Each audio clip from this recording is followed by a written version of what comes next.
That was Mr. Curtis James, everybody.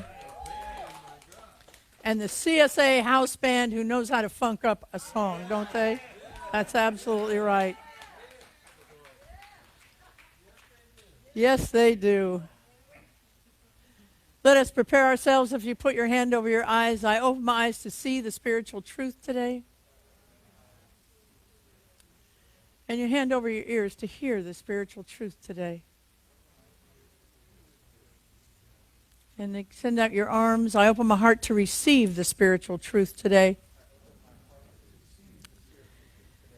The spiritual truth that I'm working with, and I just want to, before I begin, let me just welcome Tim and Sharon and Heather Lynn and Nancy, Kendra. Reverend Peggy's out there. Marva and T are out there. T's getting ready to go to Hawaii pretty soon. We're sad about that, but we know she's going to keep in touch with us. The spiritual truth that I'm working with today is that there is a natural flow of giving and receiving that is part of your DNA, your divine DNA. You can't get rid of it. Love and compassion naturally want to flow out of you and back to you. Creativity wants to naturally flow out of you and back to you. Intelligence and even money want to naturally flow out of you and back to you in your life. But we gum it up. We gum it up through our thoughts of fear and limitation. We clutch at the point of giving or receiving, and sometimes we clutch at both. I'm winding up a little series this month that will help us remove the clutch, that will restore the natural flow of giving and receiving.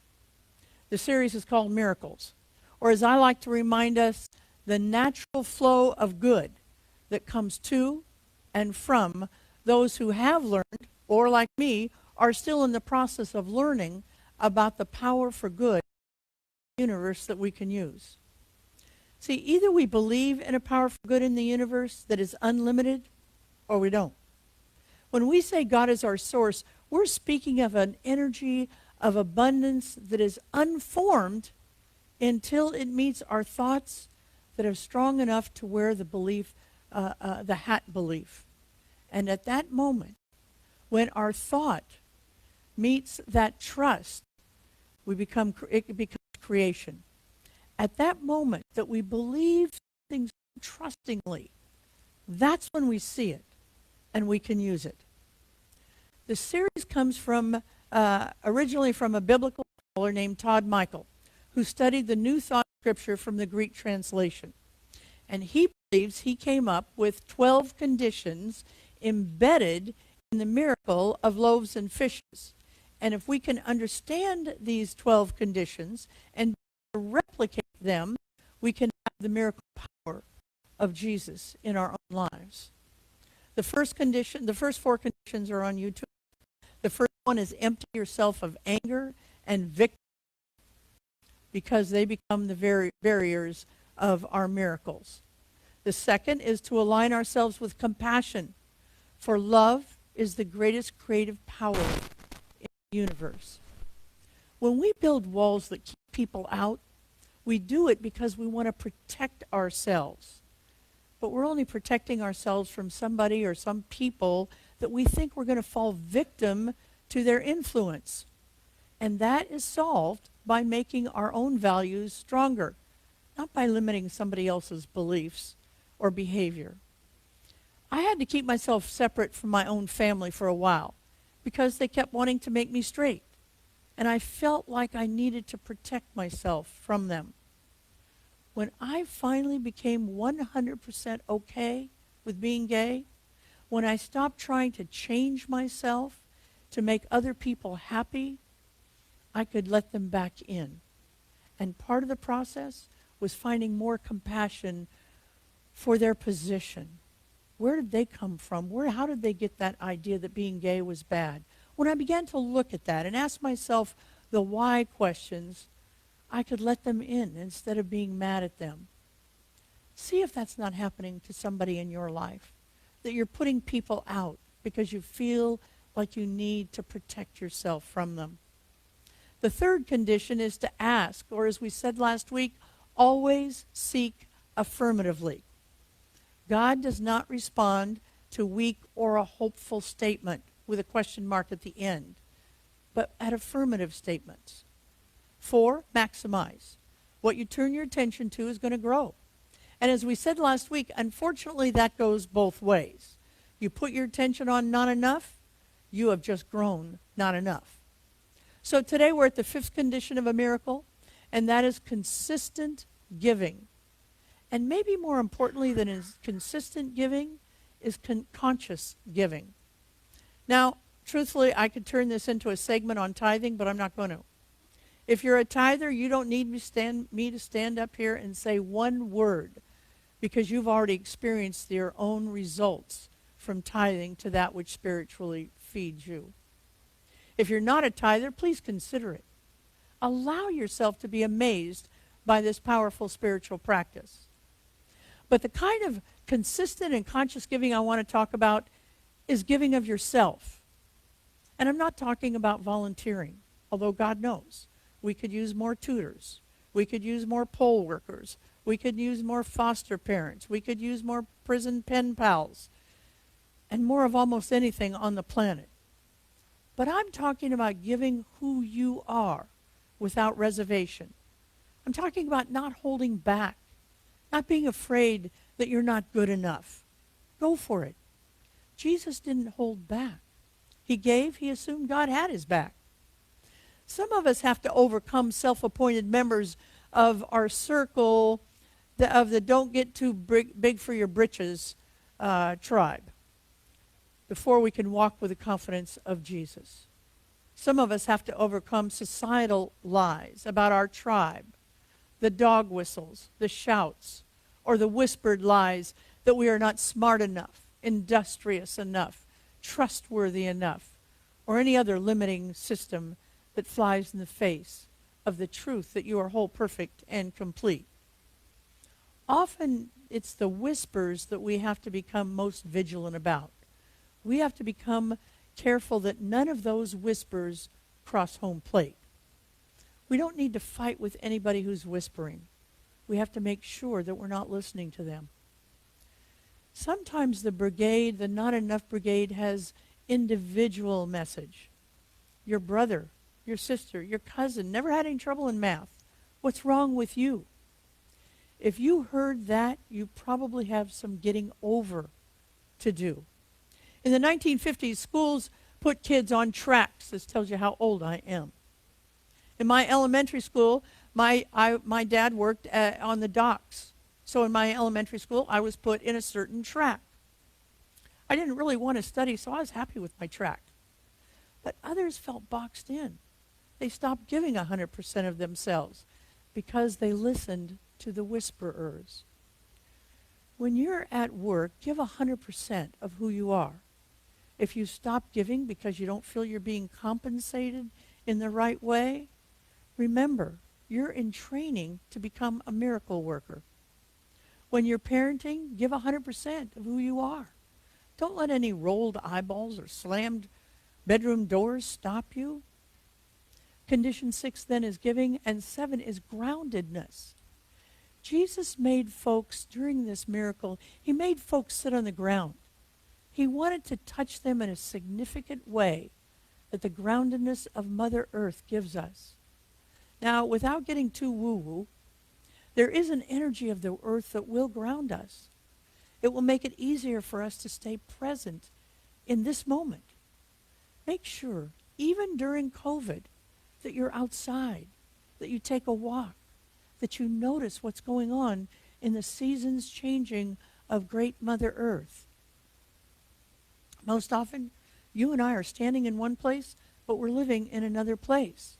We've sped up so much that we're always multitasking, even without thinking about it. We're texting, we're watching TV, we're helping our kids with their homework, all at the same time. Instead, try being grounded. Try just doing one thing. Number 8 is gratitude. When things are good, say good things. When things are bad, say twice as many good things. Miracle workers are naturally grateful people who stay positive. Jesus raised the bread to the heaven and gave thanks. give thanks before the manifestation. It's a signal to the universe that you have faith. It's also a sign of your openness.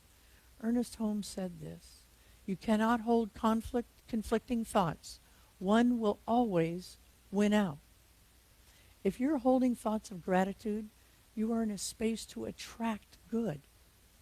Sometimes we have the spiritual gift of what I call the dodging the bullet gratitude. Very early in my ministry, I was teaching foundations, and I had a young photography student.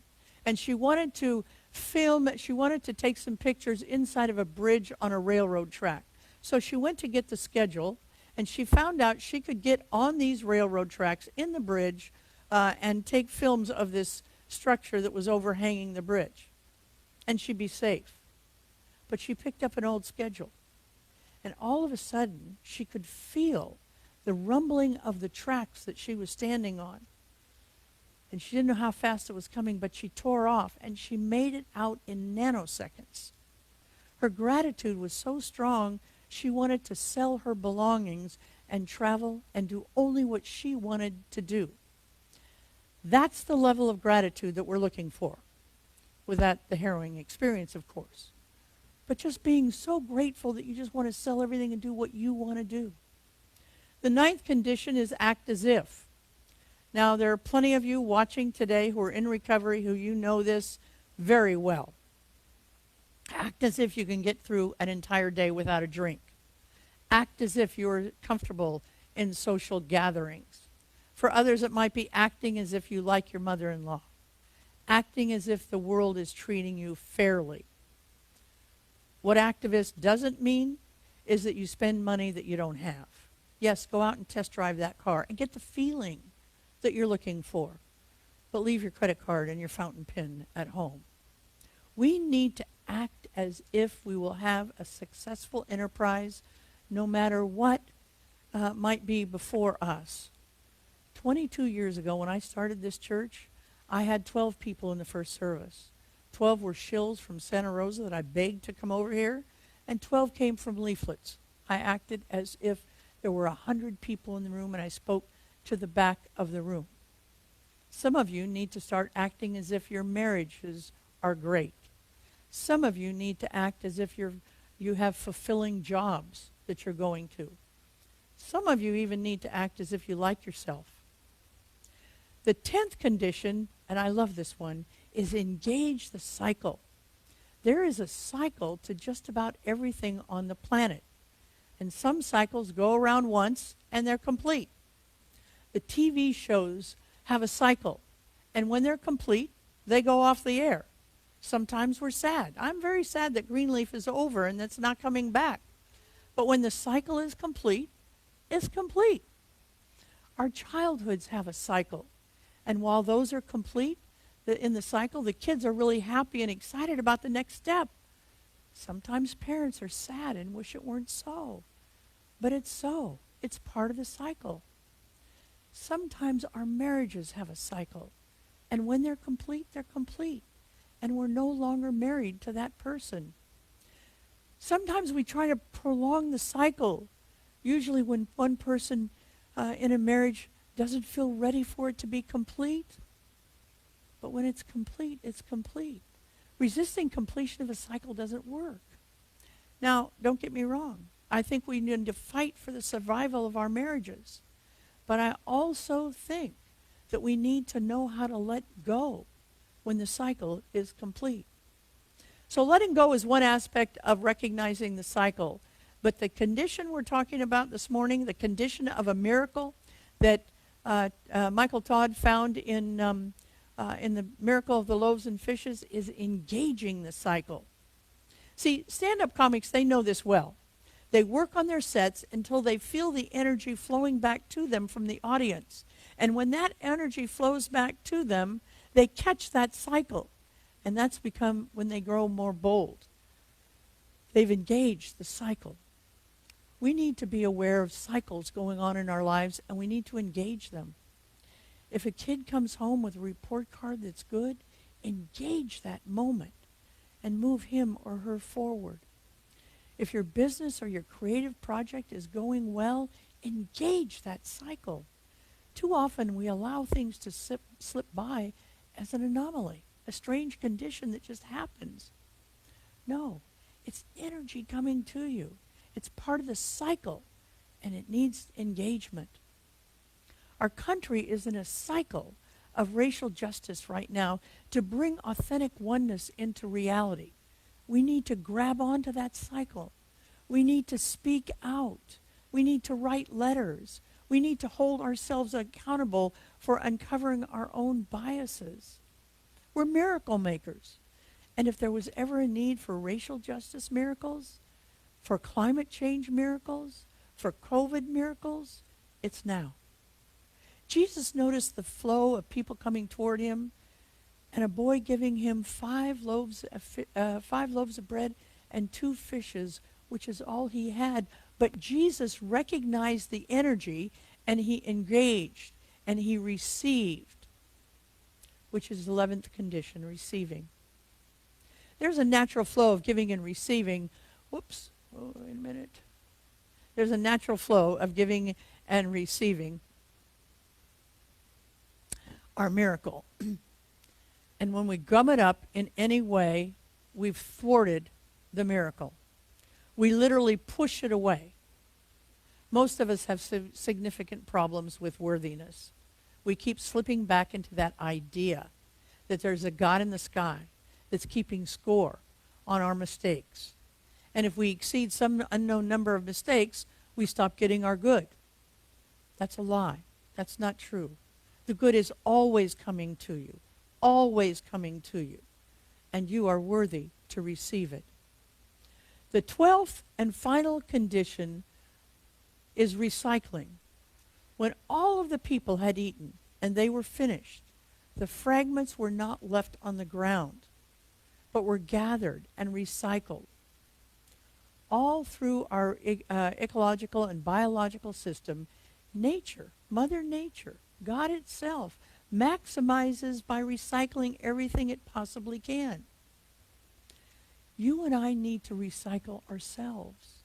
That love that we have inside of us, that compassion that we have inside of us. We need to be recycling that every single moment of every single day, and especially when the hard things come up. You know, I was devastated by the death of RBG. And I felt 2 things. I felt tremendous grief, and I felt fear. And then I saw on Facebook, somebody wrote, you know what? This is not the end. This is a moment in time. And we can take her work and move it forward. We can recycle RBG through us every single time, every single moment of every single day. We can recycle love. So let's take this message into prayer. There is only one power. It's the power of love itself. The love of God and the love of one another, even those we don't like, even those we don't understand, even those we wish would just drop off the planet. Yes, I have a few I wish would just drop lovingly off the planet. Go to their next expression. I can love those people even in this expression. I give thanks for that. I release this word into the law, and together we say, and so it is.